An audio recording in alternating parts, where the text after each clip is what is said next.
As a kid, I remember the day I got my PlayStation 1 with the original Crash Bandicoot, setting everything up, putting the disc in,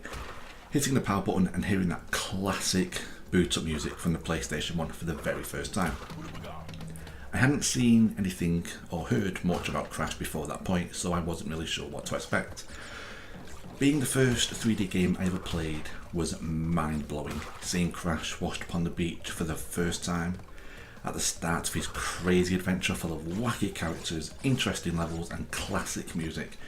which leads us to the present day and the start of a nostalgic trip with the Crash Bandicoot N-Sane Trilogy by Vicarious Visions. After playing all three games, I can easily say that the folks over at Vicarious Visions did an amazing job bringing the Crash trilogy to old and new audiences alike, a lot of whom may never have played the original games, and this should set a new bar for how remasters should be when a developer puts in that extra level of love and attention to detail into bringing a beloved classic back. Other developers who might be thinking of bringing back some of their classics to a new audience should take note of how it should be done, because in my personal opinion, Vicarious Visions did it the right way. Rather than just a spit and polish HD remaster, they went the whole hog and remade the game from the ground up. Now, each of the three games, while not completely perfect, still retain the spirit of the original version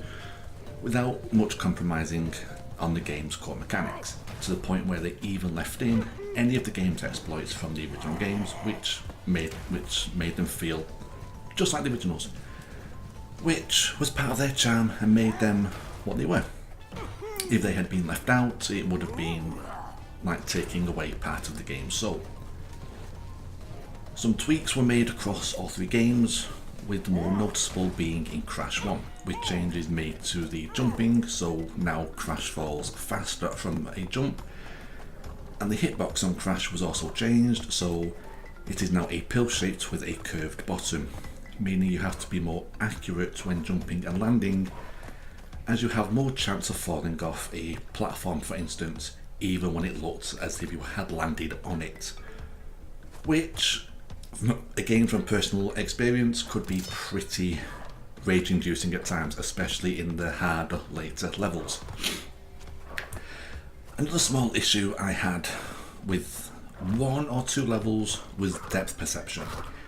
as it would look like I was right next to an enemy, so I would try to spin or jump at them, yet completely miss because I wouldn't be as close as I actually thought I was. But it wasn't a huge issue, it didn't take anything away from the game. The controls are pretty well implemented across all three games, with the addition of being able to use the analog sticks, which worked well on some levels, but on others, for instance the bonus levels which were side on, again from personal experience, I found using the analog sticks a bit more tricky because I would tend to fall off the boxes more when using the analog sticks, and in those instances I would find myself reverting back to the D-pad just for that extra bit of safety. The graphics, from the character models to the level environments, the lighting effects across all three games looked amazing.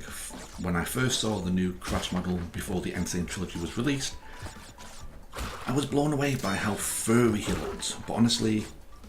inside I kind of thought it was just there to hype up the game, not what he would actually look like in the game. But then when I got my hands on the game at launch and was able to play it myself,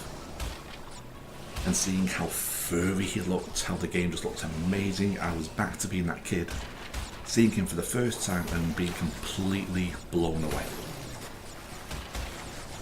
The new remastered and remixed audio of the classic Crash tracks and sound effects are a joy to listen to as they take you by the hand and lead you down a memory lane. They are a delight to hear and wrap up the trilogy in a little bowl of happiness. After playing all three games, I would highly recommend the N-Sane Trilogy if you're either new to the series or want to have a nostalgic trip down memory lane with a little chance of rage.